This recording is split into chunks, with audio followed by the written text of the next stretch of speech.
The diver couldn't believe how lucky he was. Finding an uncharted wreck of a Japanese World War II frigate was a huge, once-in-a-lifetime accomplishment. However, as this was not enough of a sensation, he was now swimming on and around another, much older wreck, partially buried beneath his first discovery. Corals covered the older wreck, and the reef almost wholly claimed it. He had difficulties describing his feelings.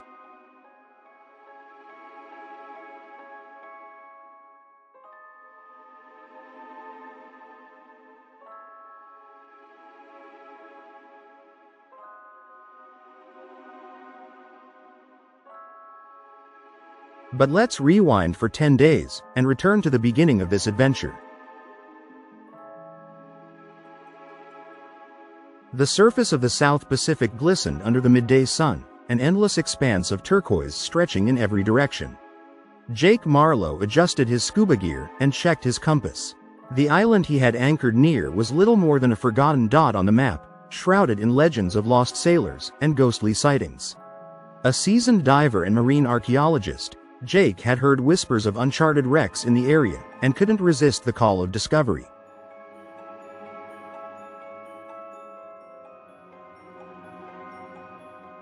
The island itself was both inviting and forbidding. Its jagged cliffs loomed over white sand beaches, and lush jungle canopies rustled in the wind.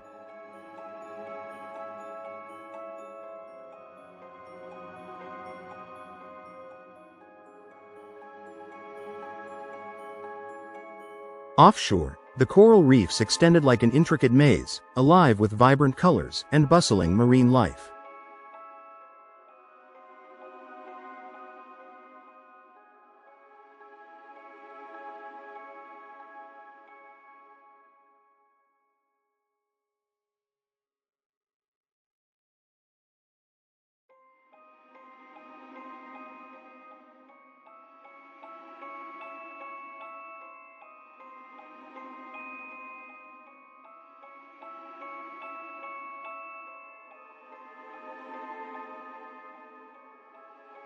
Jake had spent the previous 4 days with studying maps and magnified satellite images of numerous islands and their surroundings.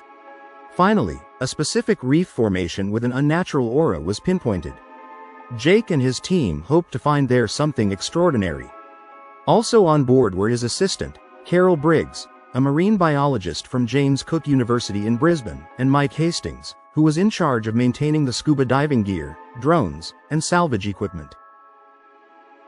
Led by Carol, Jake and Mike also rolled backward off the dinghy, the splash quickly swallowed by the ocean's vast silence. The water enveloped them, cool and clear. Coral gardens sprawled below, vibrant and teeming with life, mainly soft corals, among brain and staghorn stony corals. Clusters of anemones swaying gently with the current, home to several fish living in a symbiotic relationship with them. Colorful reef fish weaved through rocks and corals, grazing algae or snatching plankton from the water column. And occasionally, a reef shark glided past in the distance, a silent sentinel of the deep. The coral formations in this reef were indeed extraordinary. The colonies of small polyp stony corals formed towers, caves, and bridges.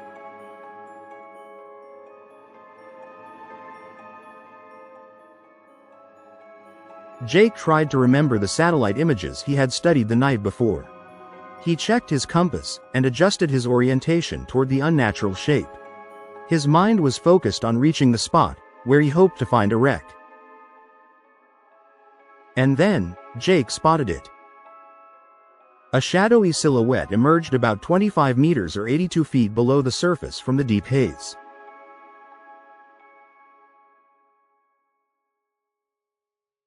The wreck was small, its jagged edges indicating violent damage. As he drew closer, the shape resolved into the remains of a Japanese corvette. The hull was twisted and gnarled, encrusted with barnacles and coral. He recognized it immediately as a World War II-era vessel, though its exact identity was unclear.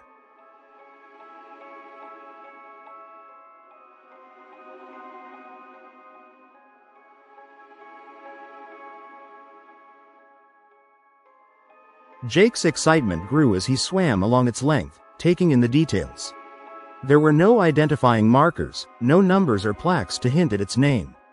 The ship seemed to be at peace here, a relic from a violent past, now part of the marine ecosystem. Jake realized that the wreck was larger than he first assumed.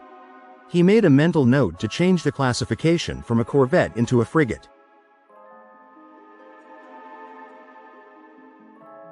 Unlike Chook Lagoon, better known as Truk Atoll, this location did not have a recorded naval battle. Therefore, he concluded that this frigate was discovered and sunk by torpedo planes, while probably on a reconnaissance mission.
Suddenly, a dark shape darted out, as Jack Marlowe approached the front deck, startling him. A massive green moray eel emerged from a crevice, its jaws opening and closing menacingly. Jake froze, his heart pounding as the creature regarded him with cold, unblinking eyes as if trying to tell something or warn him before retreating back into its lair. Shaking off the encounter, Jake continued his exploration.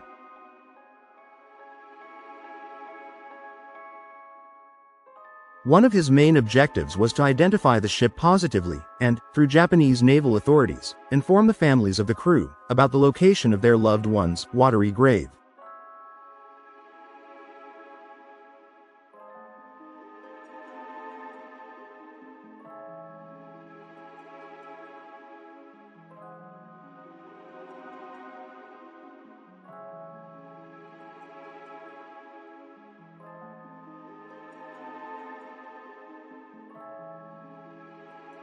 Soon after, the Moray appeared again and swam toward Carol and Mike.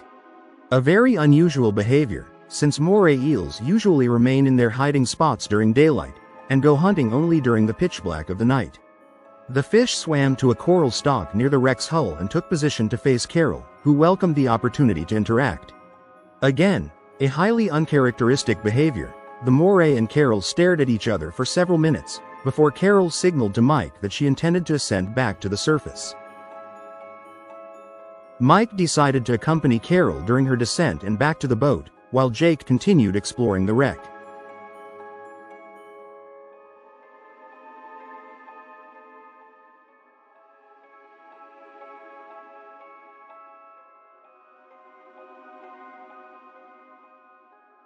He found one of the cargo hatches and entered the hull's interior.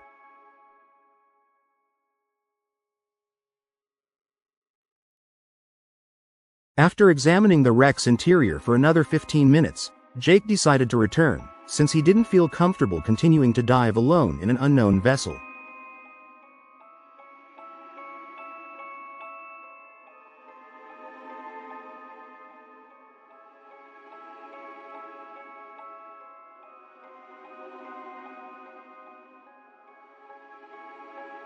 As he was swimming toward another opening, he spotted a sealed metal container, wedged between rusted beams near the damaged bridge. With some effort, he pried it loose and examined it. However, Jake couldn't open the sealed case with his bare hands, so he took it with him to the boat. Upon his return, Mike helped him come on board and remove his scuba gear. He told Jake that Carol wasn't feeling good and that she had complained of a severe headache. She had taken some pills and was now resting. Jake and Mike examined the metal container and carefully opened it to find a dozen Imperial Chinese coins. Inside the container was also a bundle of decayed parchment, sealed in a glass tube. Among the documents was a drawing depicting a sea battle. The faded pages contained cryptic handwritten notes and a crude map, with marked coordinates hinting at another ship, lying almost precisely at the same spot as the wreck they discovered.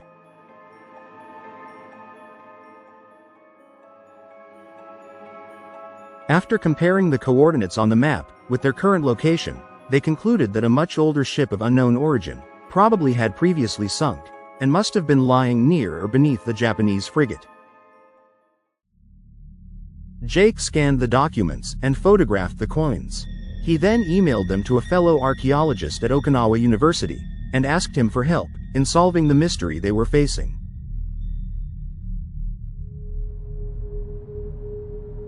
Since Carol was still asleep, Mike prepared a few sandwiches for a light dinner. Soon after, they retired for the night.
Around 3 a.m., they were awakened by Carol screaming. Jake rushed to her cabin and found her sitting in her bed, with glassy eyes fixed on the small bull's-eye window.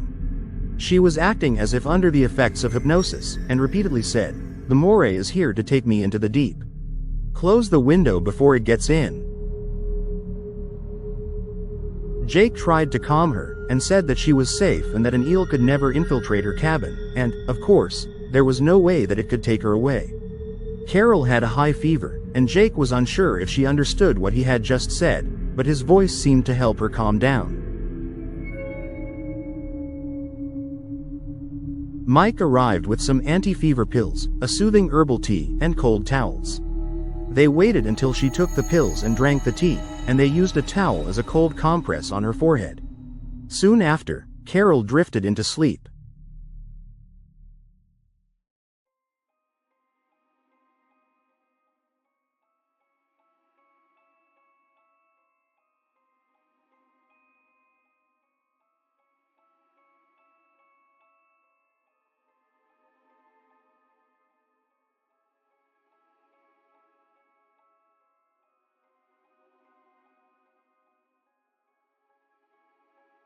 The following day, Jake woke up as the first sunbeams arrived at the boat.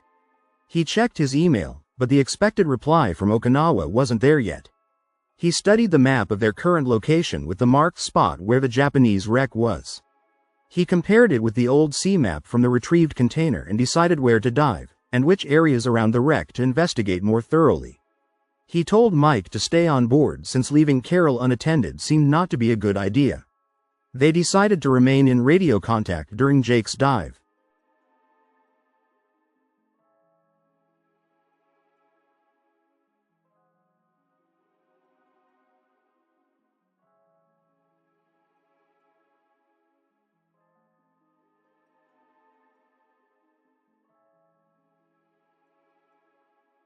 Armed with the map he found, and his unshaken resolve, Jake dived again. This time, he focused on the disturbed seafloor near the frigate's stern. He swam toward a dark and towering coral colony.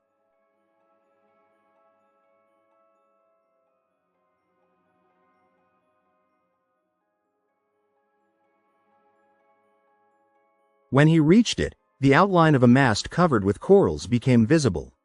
As he brushed aside the loose sediment, another hull emerged.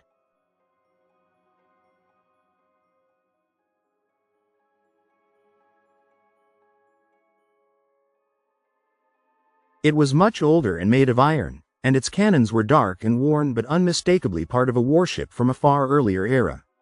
The carvings on the visible parts of the hull suggested it was a Chinese warship, possibly dating back to the pre-World War I era. Jake's pulse quickened. What were the odds? An ironclad warship buried beneath a World War II frigate? The implications were staggering. He circled the area, carefully documenting everything with his underwater camera. As he examined the wreck, a large sea turtle appeared from nowhere. The animal circled Jake once and dove deeper until it reached the iron deck of the wreck. The turtle then approached a rusty cargo hatch and stood still in front of it, as if trying to decide whether to enter or leave. Jake glided inside. His torchlight revealed a large cargo hull. It was oddly almost entirely empty with just a few crates in the far corner. The floor was covered with sand. He brushed it away. What emerged from beneath the sand was not what Jake expected. He was face to face with a human skull. The rest of the skeleton was missing. The water around him grew noticeably colder as his gloved hand touched the skull. Jake froze, his breath quickening. The sudden temperature drop was unnatural, even at this depth. A faint sound reached his ears, a low, mournful creaking, as if the old wreck was groaning in protest. As he examined the skull for any injuries that might be the cause of death, the creaking grew louder, joined by a soft whispering. The sounds seemed to emanate from the deepest part of the wreck, lying buried beneath the Japanese frigate surrounding him. Jake's light flickered, and he felt an unshakable sensation of being watched. He turned quickly, but the cargo hull was empty, save for the shadows. As panic began to creep in, Jake swam outside. At that moment, Mike's voice buzzed in his mask. "Jake, can you copy? You need to come back. Right now." His voice was excited, and he was almost shouting. "I'm starting my ascent," Jake replied. But as he rose, the whispers from the older wreck grew more insistent, forming words in a language he couldn't understand. The cold intensified, biting through his wetsuit. Suddenly, Jake felt a tug on his leg. He looked down, expecting a snagged line or a curious fish, but nothing was there. The tug came again, harder this time, pulling him downward. He struggled, kicking against an unseen force. His light fell from his hand, tumbling into the abyss. Fighting panic, Jake reached for his emergency knife and slashed at the water around him. The resistance ceased, and he ascended again, skipping his safety stop, his breaths coming fast and shallow. When he broke the surface, he hauled himself onto the boat, trembling and gasping for air. Looking back at the water, he saw nothing but gentle waves lapping against the hull. The whispers were gone, and the cold dissipated. Strangely, Mike didn't come to help him climb on board, and he was still nowhere to be seen. After taking off his scuba gear, Jake went below deck and knocked on the door of Mike's cabin. It was empty. Then he walked toward Carol's cabin and saw the door open. He pushed it and froze. Carol was lying on her back, entirely covered with a blanket except for her face. Mike was sitting on the ground next to her bed, and appeared to be in grief and disbelief. Mike noticed him and murmured, "Jake, she's gone." Her heart simply stopped beating. Jake approached the bed. Her face displayed an impression of fear and agony. Her eyelids were still open. Jake touched her carotid artery and desperately hoped for a pulse, but sadly had to accept that Carol, at the pinnacle of physical fitness and best health condition, had died of an unexplainable cause. Jake closed Carol's eyelids and covered her face with the blanket. They closed her cabin and went to the bridge. On the bridge, Mike reported that he heard Carol scream again, and as he entered her cabin, she suddenly became silent after displaying signs of immediate cardiac arrest. As Jake started to tell Mike about the second wreck he had explored, his laptop beeped. He was informed that an email had arrived, and the reply he expected from his friend Hiroshi Asada, a renowned archaeology professor at Okinawa University, was in his inbox. In his voicemail, the Oxford-educated Professor Asada explained that he searched the university's library in the Japanese naval archives. He summarized his findings in bullet points. Hello Jake-san, congratulations. I don't know how you accomplished it, but you found the long-lost Japanese warship Qin. The ship was one of the twin ironclads, commissioned in Germany for the 11th emperor of the Chinese Qing dynasty. The two ships, named Zhenyuan and Dingyuan, were delivered to the Chinese Navy in 1884. The First Sino-Japanese War was a conflict between the Qing dynasty of China and the Empire of Japan under Emperor Meiji. Its purpose was primarily to gain influence over Korea. The war started on the 25th of July 1894 and lasted until the 17th of April 1895. The two ironclads fought as part of the Beiyang fleet, which suffered a decisive defeat on the 17th of September 1894 at the Battle of the Yalu River. Dingyuan was heavily damaged, and Zhenyuan retreated with other surviving ships to Port Arthur, today's Dalian. After repairs, both ships got involved in the Battle of Weihaiwei. The Chinese Navy was also defeated in that battle.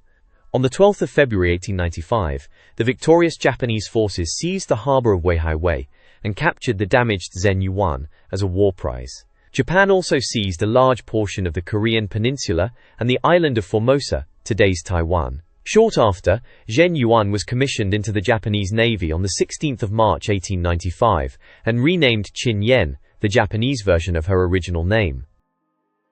Qin participated in the Russo-Japanese War, fought in the Battle of the Yellow Sea to enforce a blockade on Port Arthur with the Russian fleet stuck in the bay, and fought in the Battle of Tsushima on the 27th to the 28th of May 1905, which ended as a major victory for Japan over Russia.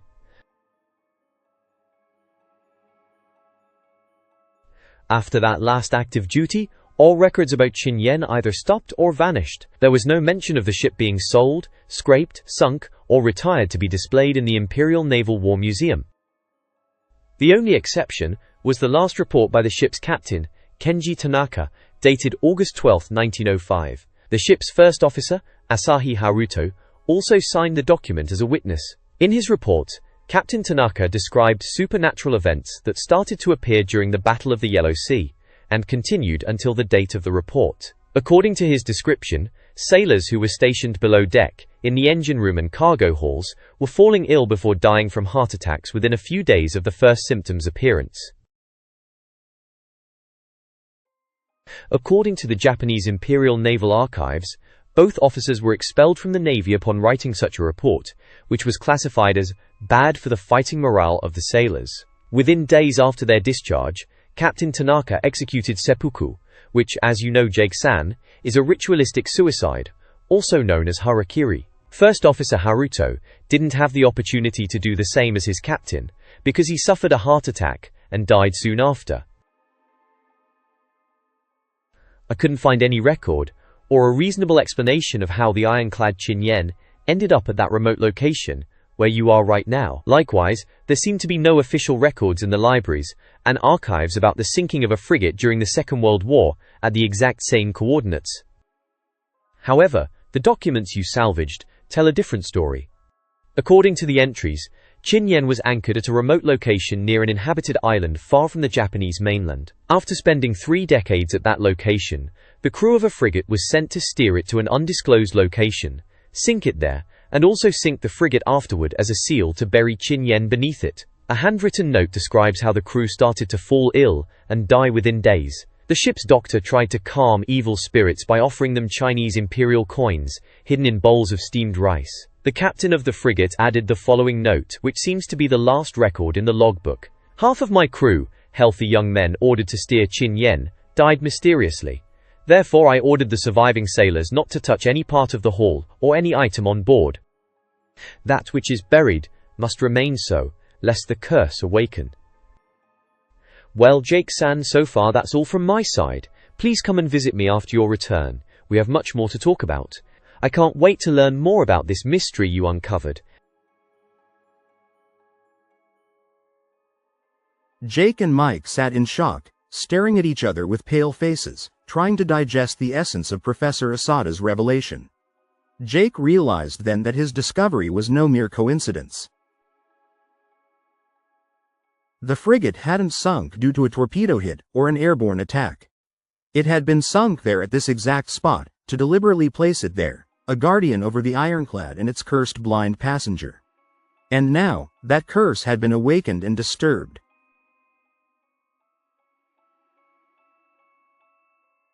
As darkness fell over the island, Jake sensed a presence lingering on the boat. Invisible, unseen but palpable, coming closer to engulf them. Seconds later, a wet and cold grip around his heart became the last thing he felt. We hope you enjoyed this exciting scary story about an excursion to the depths of the South Pacific and back in time. We would appreciate it if you would subscribe to our YouTube channel, give a thumbs up, and leave a comment. Thank you for watching.